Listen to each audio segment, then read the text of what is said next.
first of the striking miners killed by police has been buried.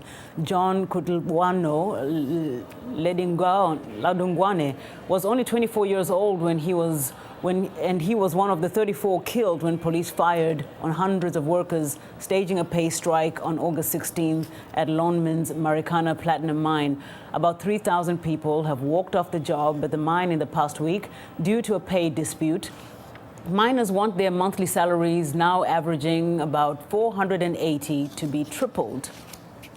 Now, the shooting tragedy has laid bare the harsh living conditions of the workers and the growing anger in the mines. Emilie Iob has our report. The sound of machines at the mine can be heard from the miner's shack in what is called the Platinum Belt.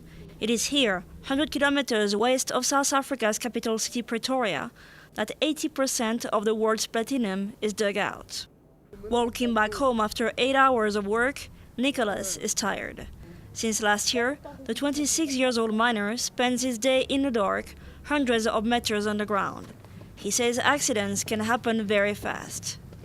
Down there is a lot of injuries. Even the hanging wall, the hanging wall, so sometimes the rocks is falling, something like that too. 10,000 people live in Ikemeleng township. Miners like Nicholas earn around $500 a month working for nearby mining companies such as Anglo American. They also get a living allowance of around $200 a month, not enough to find a decent accommodation close to the mine and avoid transportation costs. So the vast majority of them prefer sending the money to their families and live in nearby shacks. Norman Tobelli has been working here for 8 years. He says despite the frustration many miners feel, companies will always find a ready workforce. The conditions sometimes you find workers work in, you find yourself sometimes working in an unsafe place, and then there's no way that you can deny sometimes because you need to work there. His shack has no electricity, no running water, and the outside toilet is shared with 2 other families.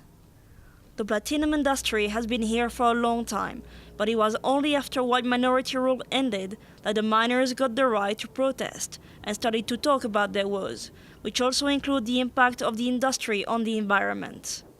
Since 2006, the Johannesburg-based Benchmark Foundation has been monitoring and studying the work and living conditions of the miners. Executive Director John Capel says the poverty of the miners has consequences for South Africa's welfare. Those workers become a burden on the community, on local health facilities, on clinics, on everything else. So government needs to be looking at this and saying what is needed around the mining industry for workers, for communities. How can we improve the lives and working conditions? How can we implement laws? But it is easier said than done when the lawmakers face a conflict of interest. Some ruling ANC officials are also trustees or stakeholders in some of these mining companies, making reform a difficult balancing act. Emilie Iob for VOA News, Ikemeleng, South Africa.